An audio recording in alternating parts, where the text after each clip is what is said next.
नमस्कार जीआरएस साथियों, मैं आपका साथी जितेंद्र पटेल देसी भैया।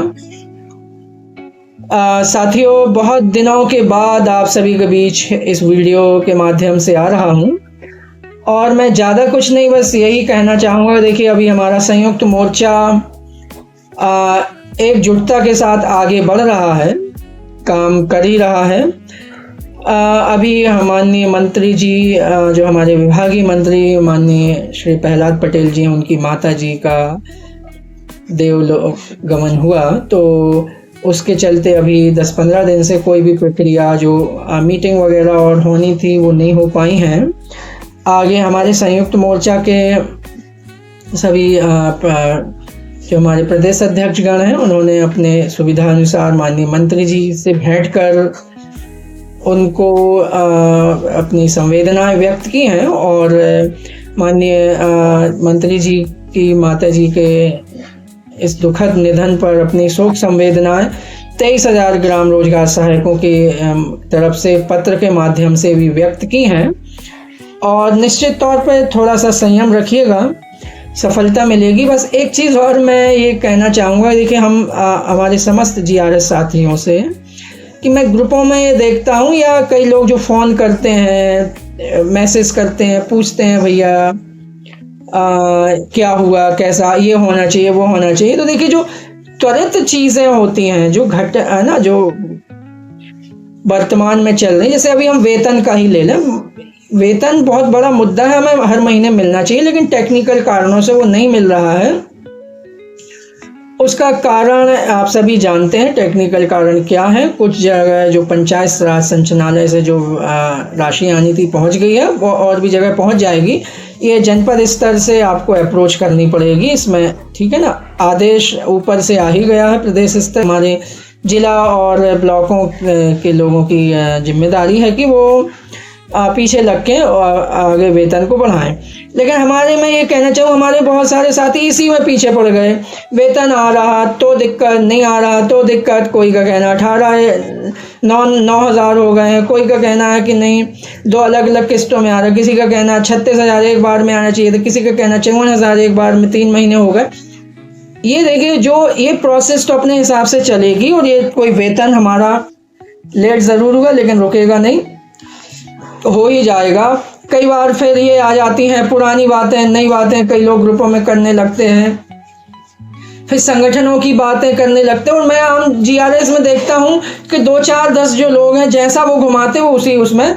मैं एक निवेदन करूंगा, कोई कहीं की भी बात करे आपसे, कोई कुछ भी बात करे, यहाँ से आपका फोकस एक सवाल रहना चाहिए, हमारा फोकस एक रहना चाहिए कि हमारा जिला कैडर कब हो रहा, सहायक सचिव पर संविलियन क्या हो रहा। इससे फोकस मत हटाइए मेरे साथियों, मेरा हाथ जोड़ के निवेदन है।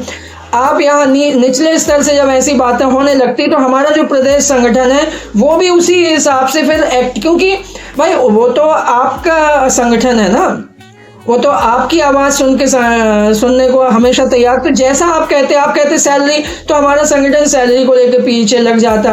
आप कहते हैं कि भैया 54,000 होना चाहिए, 18,000 होना चाहिए, तो उसमें हमारे साथी तो अपनी एनर्जी वहाँ, ये तो आएंगे ही, ये तो होना ही है, इसमें कोई वो नहीं है।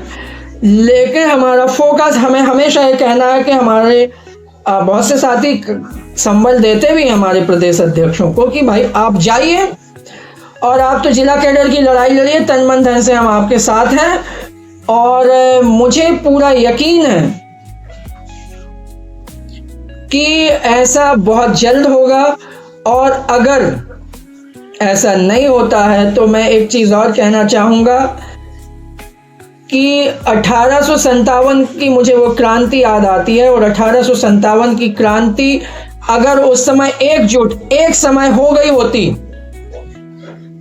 तो हमारा देश उसी समय, बहुत सारे इतिहासकार साहब, बड़े विशेषज्ञ यही कहते हैं, उसी समय हमारा देश आज़ाद हो गया होता।